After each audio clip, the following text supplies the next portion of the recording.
Video देखने के लिए बेल आइकन दबाना ना भूलें।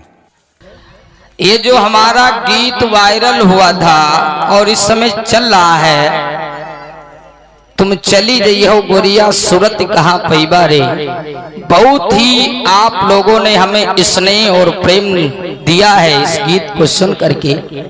हमें आशा ही नहीं, अतीत पर विश्वास है इसी तरीके से आप लोग हमें स्नेह और प्रेम देते रहेंगे और हमारे YouTube चैनल को भी सब्सक्राइब करते रहेंगे। हमारा YouTube चैनल है संदीप प्रकाश बौद्ध YouTube चैनल।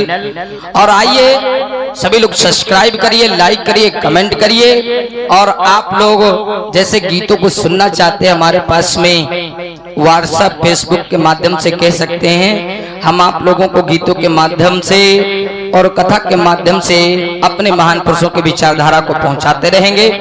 आइए ये निर्गुण भजन पार्ट 3 हम आप लोगों के बीच में लेकर के आ रहे हैं। हमने पार्ट 2 भी गाया है, बाबा साहब का गीत है वो। पार्ट 2 निर्गुण भजन पर आधारित तर्ज वही है। हमारे YouTube चैनल पर वो गीत पड़ा हुआ है, आप सभी लोग सुन सकते हैं।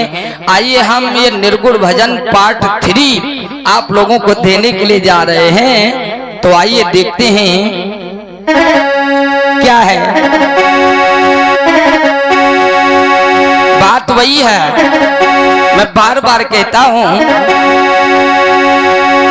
कि कबीर बाणी अटपटी और झटपट न समझ ही जाए, अब जो झटपट समझाई फिरी तो घटपट मिट जाए।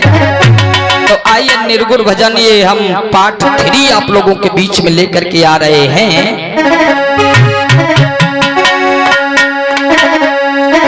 कैसे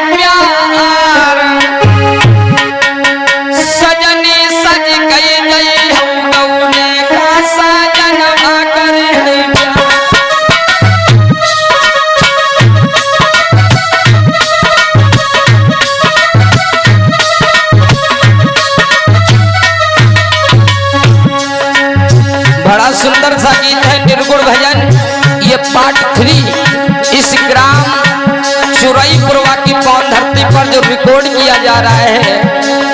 आप सभी लोग हमारे YouTube चैनल पे संदीप प्रकाश बौद्ध YouTube चैनल पर भी सुनने को मिलेगा। और यही गीत आप लोगों को हमारे गुरुजी स्टूडियो सीतापुर YouTube चैनल के माध्यम से भी सुनने को मिलेगा। आप सभी लोग सब्सक्राइब करते रहिए।